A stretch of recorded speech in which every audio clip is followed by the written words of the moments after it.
And cut that back. I only need 8 to 9. And on brakes, I can cut it way back, even more. So in our control algorithms and in the program, the EMS, or the building management system, the energy management system, we scheduled 3 different schedules for all of campus, and it just rotates everything through these 3 schedules on campus. What happens during that period? We turn off that 14,000 CFM exhaust fan. Just shut it down, off. The outdoor air dampers, we close those completely. No outside air, no exhaust. The building should stay neutral. And then we also reduce the static pressure going out to all the VAB boxes. We found that we should analyze as well the control system. We did a pneumatic review. We found on the 2nd floor that a pneumatic tube had broken, the main line had popped off. And what that did is every floor below that then lost control. Every box went wide open for the reheat valves. Every box, everyone in the thermostats in the rooms were dialing it down to 55 to try to get cooling. 55 degrees, I don't know, 20 Celsius, I'm not sure. To get that. So they lost confidence in their thermostats. We found a reheat system didn't have a reset schedule based on outside air, those types of things. We gave them web graphics, a tool, right to the facility manager that he can pull up on his laptop or on his desk and see how his equipment is operating. He can just look and see, is my fan running? Is there heat coming out of this preheat coil? Is there cooling? What's the temperature leaving my air handling unit? What's it coming back? What's the relative humidity in the space? He can gather all that just by sitting as a machine, and then we can also monitor it from a distance. So doing those changes dropped the energy use 42% in the building, saved 110,000, or like we say, avoided spending 110,000, and it cost us 70,000 to retrocommission the facility. Did it about 2 to 3 months. So that's less than a year payback. Animal Science Laboratory, we were kind of leery about going into a lab. Now, we go into every lab. It doesn't make any difference. This building, here's the same type of controls, 1990s vintage, doesn't require new controls. Fume hoods in multiple rooms, I'll show you a diagram of that. It's interesting, as they open and close this sash, or this window in front of this, it actuates a damper up here that allows this system really to be variable volume.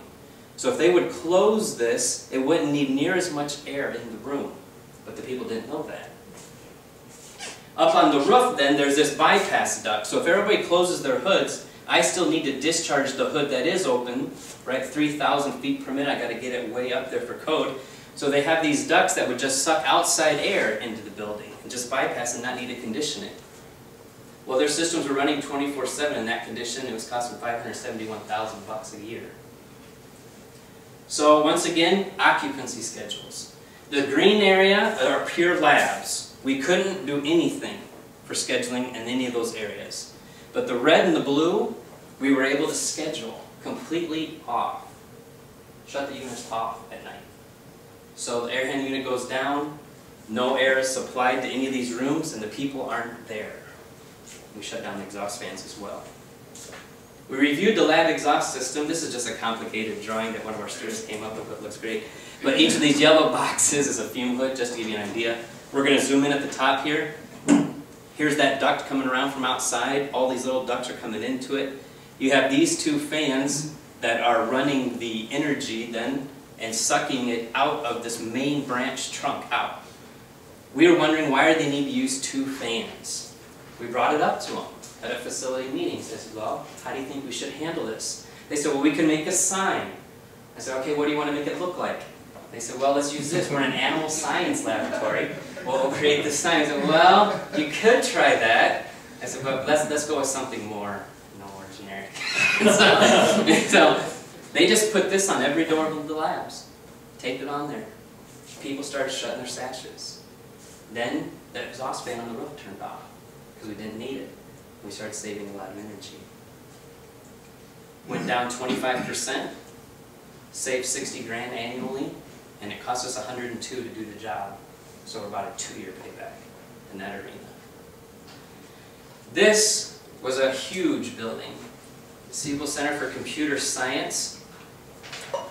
This has, in the basement there's computer labs. In this general region over here, bunches of computers, maybe 200. Up here is classrooms on the first floor, and as you go up, these are all offices and space for computer science, virtually office, right? They're working on the computers all the time. In the basement, there's 4 air handling units that are ganged together, pumping air into a duct that just heads out this way. And so that they're all put together, so we're thinking, wow, do you need to run all 4? It is more efficient to run all 4. But do you need to run them all at 60 hertz, what we found in that.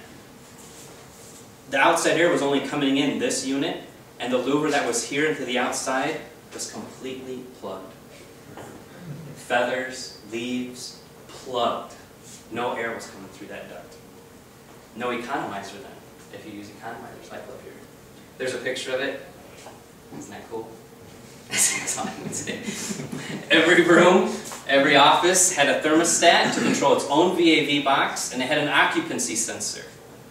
Well, we'll get into that, but that's nice to have that. For lighting, right, they hated it for lighting, disconnected it, they didn't want to use it for lighting. It never worked. So it's sitting there in the room but not being used. Here's a super smart thermostat. That's what they preached when they sold it to us. And this computer science kids were able to figure out that if they messed with this enough, they could turn the lights off in a room adjacent to them. And started messing with other people's labs, right? So it was a little too smart for the occupant.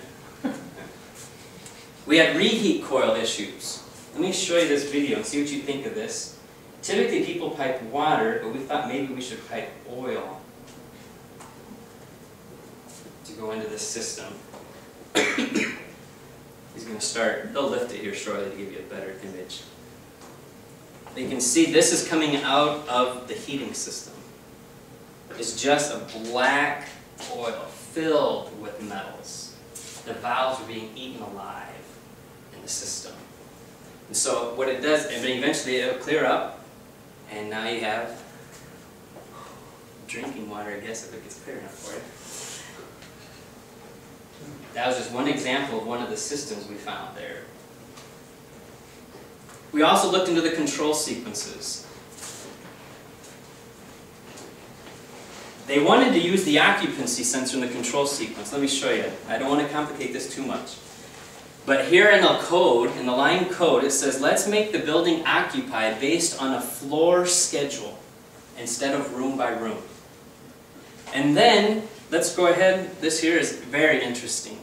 Let's reset the space temperature based on this schedule, the unoccupied set point. So virtually what that means, in general terms, is that on a shoulder season day, the building would, first it would say, hey, it's cold outside, let's reset down to 55 degrees in the room. Okay, that's fine, let it coast supposedly. But no, this system actually started cooling the room. And it cooled the room down to the setback temperature. Then the people arrived and went into occupancy mode. Oh, let's warm back up to 72 or 25. And then after that, they left and it was warmer in the day, right, in the fall and in the spring. Oh, so let's let it coast then up to 85. No, the reheat came on. And then it heated the room up an additional 10 degrees. That's what this little line of code did. So we sent our control programmer to redo 471 boxes. Each and every box he had to redo the code. There was no deadband, half a degree. It was heating, bam, cooling, bam, heating, bam, cooling. It just didn't know what to do. We widened that out to 4 degrees. It was running 24/7. It was blowing $1 million a year. So like I said, we connected the occupancy sensors to the HVAC system. If they're there, it cools. If they're not, nothing. People don't mind. We modified the DDC programming, put in a setback sequence, increased the deadbands. We recommended they clean their hot water system. We flushed ourselves, matter of fact, probably 300 of those boxes, and then we replaced 100 heating valves plus. We went through and rebalanced every room. The engineer, consulting engineer, and I have design experience And you know, as a consulting engineer, you don't know what they're going to put in their office. So you size it 2 CFM a square foot or something. You just go by the hip and you lay it out for a max CFM. And then your minimum, well, it's 50% of the max. So you put 50%. Well, we went back and we researched every room, wrote down the heating loads in every room, and we were able to drastically reduce the maximum minimum CFMs. Found a laboratory, an auditorium, where the students are only there during parts of the day, Monday through Friday. Put VFDs on the system, slowed it down, use CO2 sensing devices to reduce the outside air we have to condition, and we schedule it off on weekends and at night. Completely shut down. Dropped the energy percentage 42. Annually we save 290 grand.